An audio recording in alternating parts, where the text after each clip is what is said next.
Eu não sei você, mas eu amo meditar na palavra de Deus. Cada vez que nós abrimos as Sagradas Escrituras e lemos até mesmo algo que já foi lido, até porque não é a primeira vez que eu faço esse plano de leitura anual, mas a renovação da palavra de Deus dia após dia faz com que a gente, ao ler uma palavra, é como se fosse a primeira vez. Ele, através da sua palavra, nos anima, nos fortalece, nos alerta, nos exorta, sempre de uma forma diferente. Então vamos prosseguir neste Devocional 2024, de Gênesis a Apocalipse.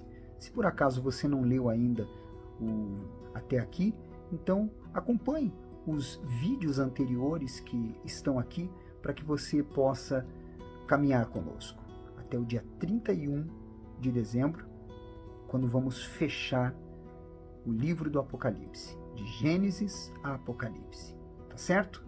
Aqui nós estamos com o livro de Números, capítulo 18, 19 e 20.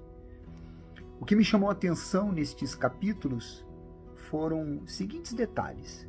Os levitas se alimentavam das ofertas, a novilha vermelha e a água purificadora. E saiba a razão de Moisés não ter entrado na terra prometida. Vamos começar então? Lá no livro de Números, no capítulo 18, no versículo 8, chama a atenção o seguinte versículo.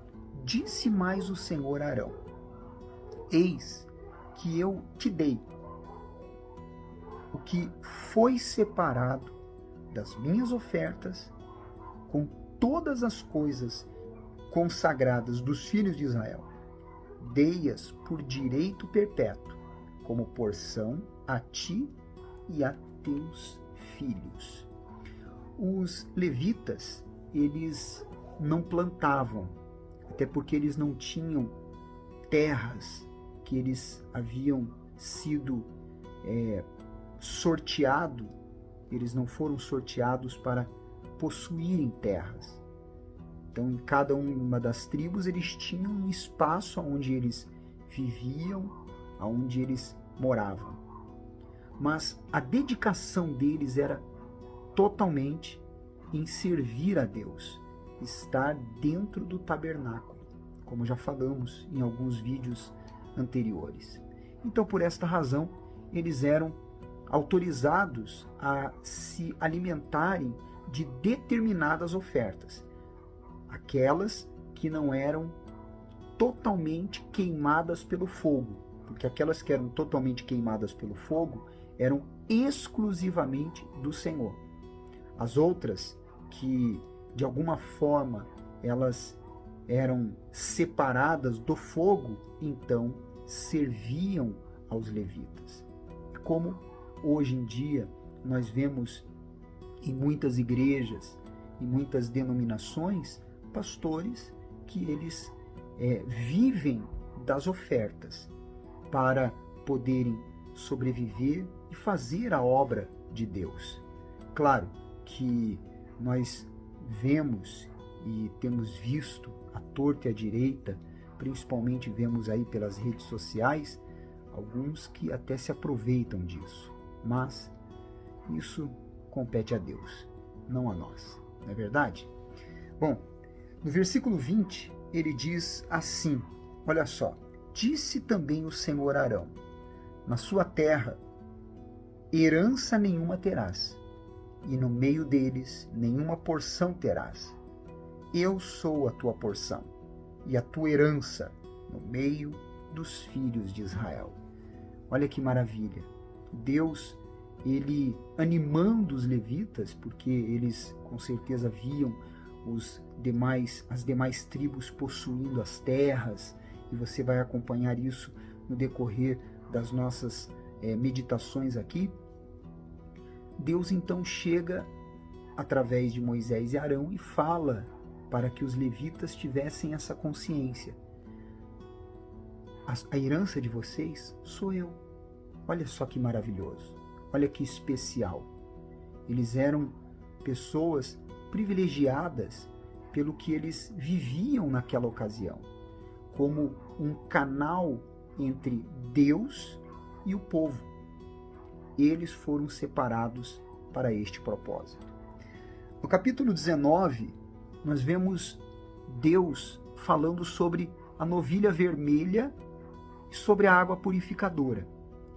Todas as vezes que você meditar na palavra de Deus, você tem que fazer uma ponte ao Novo Testamento.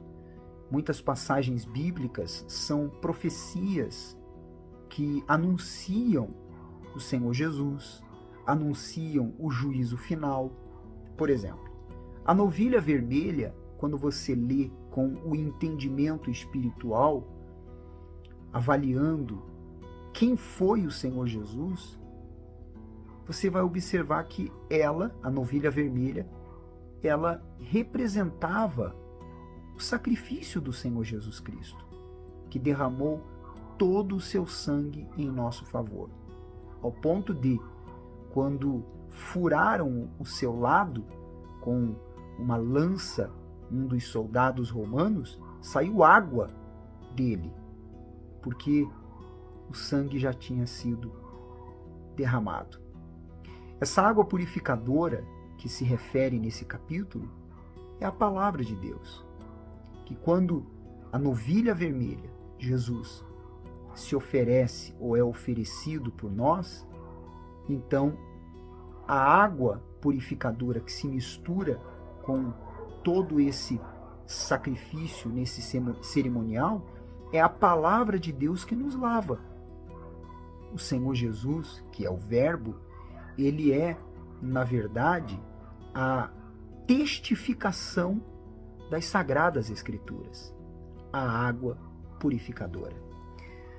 No capítulo 20, no versículo 15, nós vemos os filhos de Israel novamente murmurando, reclamando, e talvez você que já está acompanhando as nossas meditações diga assim: ué, eles não aprenderam com o que aconteceu com os rebeldes que se aliaram a Corá? Entenda que, muitas vezes, de um versículo para outro, ou de um capítulo para outro, se passam anos e anos. Nessa ocasião aqui do capítulo 20, já havia se passado cerca de 40 anos daquele ocorrido. E você sabe que o tempo, ele não só amadurece, mas também o tempo nos amadurece, como também o tempo, ele faz haver esquecimento. Principalmente quando não se tem uma estrutura espiritual. Então, provavelmente muitos destes nem sabiam sobre o que havia acontecido naquela ocasião. Então, eles reclamaram de forma intensa. Agora, o que chama a atenção, e eu quero ler com você, é o que está no versículo 8 do capítulo 20, que diz assim, vamos ler com muita atenção, preste atenção. Deus deu a ordem a Moisés e Arão com respeito a fazer sair água da rocha, dizendo assim, preste atenção, toma o bordão, cajado, ajunta o povo, tu e Arão teu irmão, e diante dele falai a rocha, e dará a sua água. Assim lhe tirareis água da rocha, e dareis a beber à congregação e aos seus animais. Você vê que Deus foi bem específico, detalhista, claro e objetivo. Deus falou, fala com a rocha. Deus não falou que eles tinham que falar com o povo. Deus falou que era para falar com a rocha. Deus não falou para eles tocarem na rocha. E versículo 9 diz, então Moisés tomou o bordão de diante do Senhor, como lhe tinha ordenado. Até aí, ok. Fez como Deus mandou.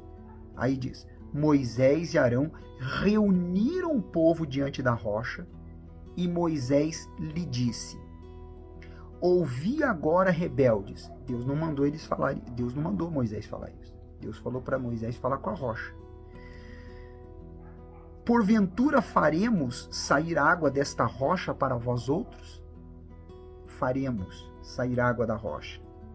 Deus falou que ele iria fazer sair água da rocha. Moisés levantou a mão e feriu a rocha 2 vezes. Não foi nenhuma, 2 vezes. Deus tinha falado para ele falar com a rocha. E saíram muitas águas e bebeu a congregação e os seus animais. Ou seja, Deus cumpriu fazendo sair água porque ele disse que iria sair água. Deus não volta atrás com aquilo que ele disse. Mas o Senhor disse a Moisés e Arão: visto que não crestes em mim, para me santificardes diante dos filhos de Israel, por isso não fareis entrar este povo na terra que lhe dei. São estas as águas de Meribá, porque os filhos de Israel contenderam com o Senhor e o Senhor se santificou neles.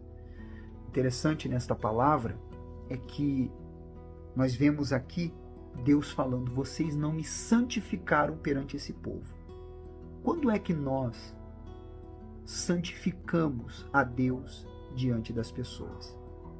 No nosso comportamento. Se o nosso comportamento ele é segundo o que Deus diz, então estamos santificando ele. Se o nosso comportamento é contrário ao que ele diz, então nós estamos nos rebelando e estamos mostrando incredulidade, nós não estamos crendo naquilo que ele determinou. Deu para entender por que Moisés não entrou na terra prometida e Arão também? No capítulo 20, 21, aliás, capítulo 20, versículo 21, nós vemos que eles se encontraram com Edom, que era irmão de Israel, né? Jacó e Esaú. Edom são os descendentes de Esaú. E o que chama a atenção no versículo 21, do capítulo 20, é o seguinte: olha só. Assim recusou Edom deixar para passar a Israel pelo seu país, pelo que Israel se desviou dele. Eles eram um exército, mas Deus não tinha ordenado que eles atacassem e guerreassem. Até porque Deus não é Deus de confusão. Eles eram sangue do mesmo sangue.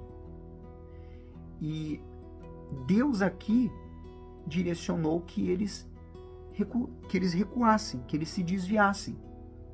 Ou seja, existem ocasiões na nossa vida que tudo o que nós temos que fazer é ceder. Não é hora de guerrear. Não é hora de pegar espada, não é hora de pegar faca, não é hora de pegar metralhadora, não é hora de pegar e partir para a guerra. É ceder. E foi exatamente o que eles fizeram. Pense nisso com respeito ao convívio na sua família. Tem horas que você tem que ceder. E no versículo 27 ao versículo 29 nós vemos a morte de Arão. E vemos que Arão foi despido e as vestes dele foram colocadas sobre seu filho Eleazar. O que me chamou a atenção? Que tudo passa. Arão passou e foi colocada sobre Eleazar as vestes, quer dizer, daqui para frente é com ele. Não esqueça disso. Todos nós, absolutamente todos nós, um dia seremos recolhidos. Não esqueça disso. E nessa ocasião, como Arão não levou nada, ele foi despido, nós também iremos.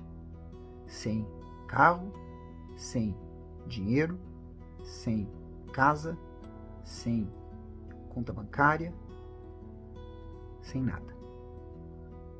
E aí que você tem que pensar: destino da sua alma. Pense nisso. Amanhã voltamos com mais Devocional 2024. Deus abençoe.